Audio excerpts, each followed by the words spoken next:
நீங்க எப்பயாச்சும் ஹோட்டல் ரூம்கள்ல போய் ஸ்டே பண்ணும்போது அந்த ரூம்ல கடிகாரம் இருக்காது. இதை நோட் பண்ணிருக்கீங்களா? இதுக்கு பல காரணங்கள் இருக்கு. இதுல சில்லியான ஒரு விஷயம், இதுல இருந்து வர டிக் டிக் சவுண்ட் சென்சிட்டிவ் பீப்பிள்ஸ்க்கு இரிட்டேட் ஆகும்னு சொல்றாங்க. ரூம்ல கடிகாரத்தோட டைமை பார்த்தா நம்ம செக் அவுட் பண்ற டைம் ஞாபகம் வந்து நம்மளோட வெக்கேஷன் மூட் ஸ்பாயில் ஆயிடும் அப்படின்றதுக்காகவும், செக் அவுட் பண்ணிட்டு சீக்கிரமா போயிட்டா நம்ம வியாபாரம் பாதிக்கப்படும் அப்படின்னு கடிகாரம் இல்லாம இருக்குன்னு சொல்றாங்க. ஹோட்டல் ரூமுகள்ல கடிகாரம், போட்டோ ஃப்ரேம்ஸ் இதெல்லாம் மாட்டும் போது அந்த ரூமோட லுக் வந்து டவுன் ஆகுது அப்படின்றதுக்காக இதெல்லாம் மாட்டாம இருக்காங்க. ரூம்ல நைட்ல திடீர்னு முடிச்சு கடிகாரத்தை பார்க்கும்போது டைம் 1 12 ஆகும்போது சில பேர் அந்த டைம்ல ஸ்ட்ரெஸ் ஆகி பயப்படுறாங்க அப்படின்றதுக்காகவும் கடிகாரம் வைக்காம இருக்காங்க.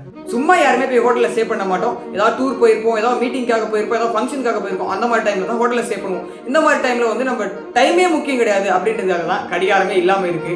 எப்படி பார்த்தாலும் இப்போ எல்லாருக்கிட்டையுமே மொபைல் போன் இருக்கு, அதுல அலாரம் இருக்கு, கிளாக் இருக்கு, எல்லாமே இருக்கு. எப்படி பார்த்தாலும் நம்ம டிஸ்டர்ப் ஆக தான் போறோம். இவங்க கடிகாரம் வச்சா என்ன, வைக்கட்டா என்ன? நீங்க யாரெல்லாம் ஹோட்டல் ரூம்ல ஸ்டே பண்ணிருக்கீங்க, அங்க இருக்க கடிகாரத்தை நோட் பண்ணிருக்கீங்க அப்படின்னு சொல்லிட்டு கமெண்ட்ல சொல்லுங்க. இந்த மாதிரி உங்களுக்கு ஏதாவது இன்ட்ரெஸ்டிங்கான விஷயம் தெரிஞ்சுன்னா கமெண்ட்ல சொல்லுங்க. அதை பத்தி தெளிவா எல்லாருமே சொல்லலாம்.